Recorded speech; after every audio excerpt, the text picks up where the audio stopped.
Hey everyone, it's Gary Nicholson here. This is your planning outlook video on Friday the 29th of March with the outlook beyond the weekend into the first week of April. The new month begins with a rather chilly pattern and the mountains still very much in winter mode. Sub-zero on the tops most of the way through the week, with some showers of snow and hail quite frequent. It all becomes a bit messy as the week goes on, but the overall cool and rather mixed pattern I suspect continues heading even towards mid-month.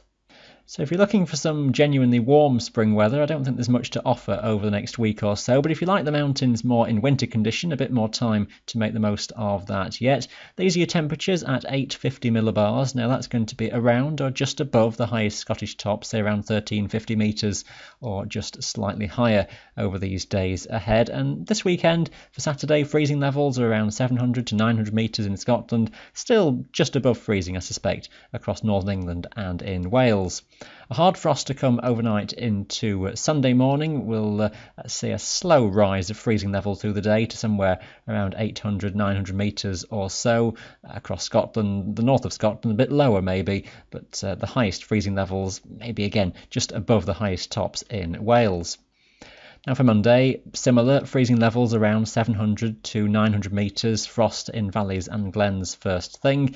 The next push of particularly cold air though comes around from the north-northwest into Tuesday, and by that point freezing levels below 800 metres pretty widely, even into northern England and Wales, and possibly dropping below 600 metres across a good part of the Highlands, especially in the north and northwest. It's a northerly pattern that's then in charge through the middle of the week, and plenty of showers around with that. We're keeping freezing levels somewhere 700-800 metres, occasionally a bit lower through the middle of the week.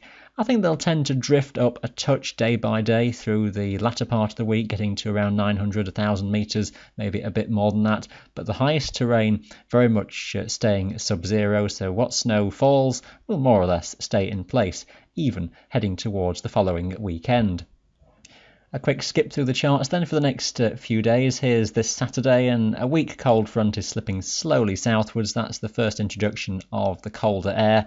A few showers around across the northern side of Scotland, a few spits and spots of rain and low cloud just around the front. Otherwise, winds are fairly light, very light across much of England and Wales. Something of a northwesterly breeze across the Highlands just to make things feel rather cold. High pressure settles in across the northern half of the British Isles through into Sunday. There's that scope for frost on Sunday morning for many. And an easterly breeze will be in evidence across Wales and particularly the southern half of the Pennines on Sunday, so a different wind direction, but keeping things feeling very chilly. A good deal of sunshine around though for most places. Anything left on that front across Wales is just a few spits and spots. There might be one or two drizzly showers make their way into the far northwestern coast of Scotland, but I suspect most places will see a dry and sunny day. A frosty start to Monday morning for many places, but fronts are edging their way in from the west, and it may be that we're already seeing showers coming into the western coastal hills on Monday morning as a trough comes in. A cold front follows, which organises the precipitation as the day goes on. Snow falling above, say, 700 or 800 metres thereabouts. And that front could just come in to make things deteriorate more broadly across the Highlands as Monday goes on. Something just developing maybe as showers across the western hills of England and Wales. Just watch your timing for that one. Keep up to date with your forecasts. By Tuesday, lower pressure is in charge and that cold front has passed southeastwards. It's a lot of showers that follow, in places quite organised, in places it's just sunshine and showers. Take your pick really, there'll be subtle variations around.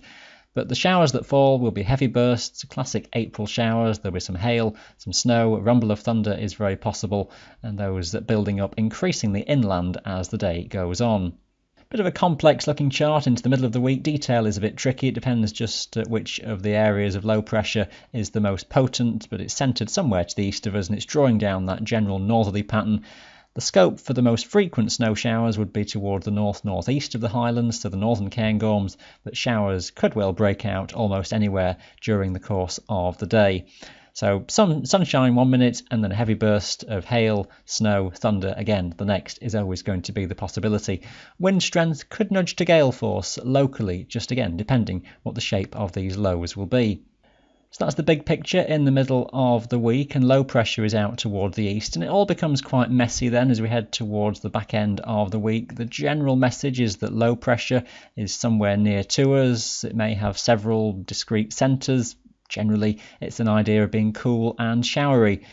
The low, I suspect, is in place as we go towards that following weekend. High pressure is kept away over the Azores, and high pressure is also building somewhere around Scandinavia, and we're just stuck in the middle. We've mentioned in some previous videos that we'd go into a slower moving weather pattern in the early part of April, and that's very much where we go. Day-to-day detailing is going to be very awkward at a week or 10 days, so we can't get much out of that, apart from to say it's mixed, it's cool, temperatures staying down, the mountains near or below freezing point much of the time. Further areas of showers, maybe something a bit more organised if one of these little lows just spins up for a time.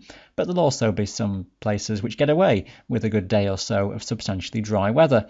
And with the air mass having originated from fairly cold source regions, it's pretty clear as well. So away from any zones of showers, there'll be sunshine and excellent visibility in place. So take your pick of the right day, and you could have a glorious one on the mountains.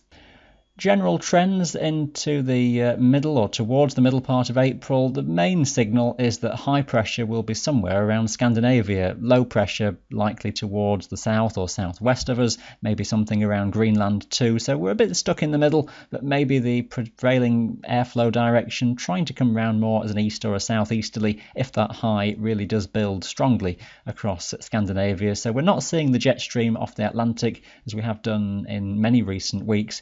Instead, it's a slower moving, classically springtime, rather blocked weather pattern.